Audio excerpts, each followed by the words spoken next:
Howdy y'all, hope you're having a great one. Welcome to JDB Plinking. I'm your host Julian, and of course, welcome to the range. So, what are we going to be doing today? Well, we actually swapped this scope off another rifle. I had a 270 and I decided to put this scope on the Ruger Precision Rimfire. So we're actually going to be sighting it in to this rifle today. I do want to show you some comparisons on how if you switch a scope from another caliber or another rifle, you have to resight it. That is a normal thing. So that's what this video is about. And also, we're taking these little guys out and we're going to be plinking them. So we're going to film some footage on that. This is the 3-inch, 2-inch, 1-inch. We're just going to be nailing them. This scope is great. This is a Burris Fullfield 3x12x42 Illuminated. So it's great for night hunting, which this is what this setup's for. And then we also added another modification on this rifle. We have this Magpul Bipod. I had another bipod on here, but it was just an Amazon spoof, so I was like, we need to upgrade. If we're putting a new scope on here, we're gonna put a new bipod, why not? Thing I like about the bipod too, just in general, is you can actually pivot, which is really nice with it. And it's a lot higher than the other one I had. It's a lot more stable as well. Definitely worth an investment if you're looking for a bipod for any of your rifles. Anyway, let's go ahead and see what we can do here. I'm actually gonna go and set up the targets at 100 yards and see where we're hitting. So let's get to it.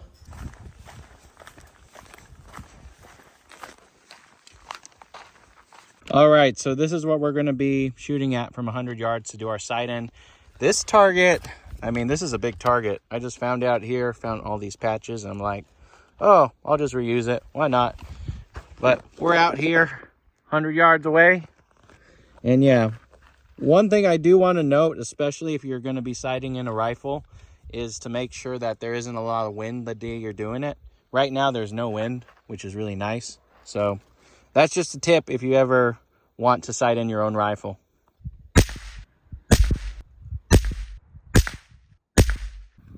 All right, so the camera shut off because it overheated. This Texas sun is no joke. Anyway, so the original first 5 shots were in this area over here. And then we adjusted, but I adjusted wrong, so we went high. So I just adjusted to 5 inches low, and this is where we're at. I think I'm gonna adjust maybe at that. That's about 1.5 inches off. I mean, this shot was pretty good. Or that's 2 shots right there. So this could just be me. I think I'll go down maybe 3/4 or 1 inch just to be safe. And then we'll be plinking this guy right here and just have some fun with it. But yeah, it's pretty accurate. Okay, so this is the last group. Over here, it looks like it's shooting to the right. Not too far off. I'm gonna move it maybe 2 clicks, 3 clicks to the left. This could just be me, because it's actually very difficult to see this little red dot. So that could just be me. Oh well.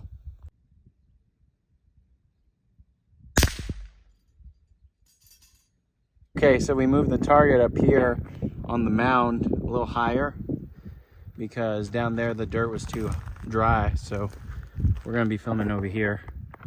But as you saw in the last video, it got knocked over. So we'll try it here, see what happens.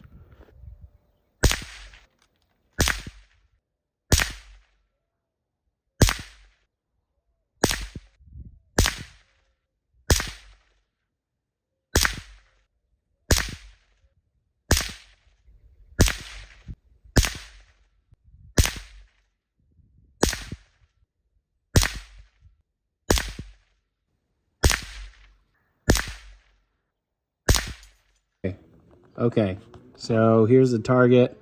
I think it's shooting high to the right. I think this is a majority of the shots on the 3-inch. Here, it's kind of hard to tell. I would say this is a majority of it. This one looks pretty good. I got a few hits. I think I got about 3 or 4 on this one right here. But yeah. Well, we just wrapped up for the day. As you saw, of course, you got to sight in your rifle each time you put a new scope on, especially if you change it from another rifle. It actually wasn't too far off, considering that the last rifle this scope was on was a 270, so it did pretty good. Anyway, I hope you enjoyed this content. Like and subscribe. If there's something specific you want to see, comment below. And of course, keep plinking. Have a great day, y'all.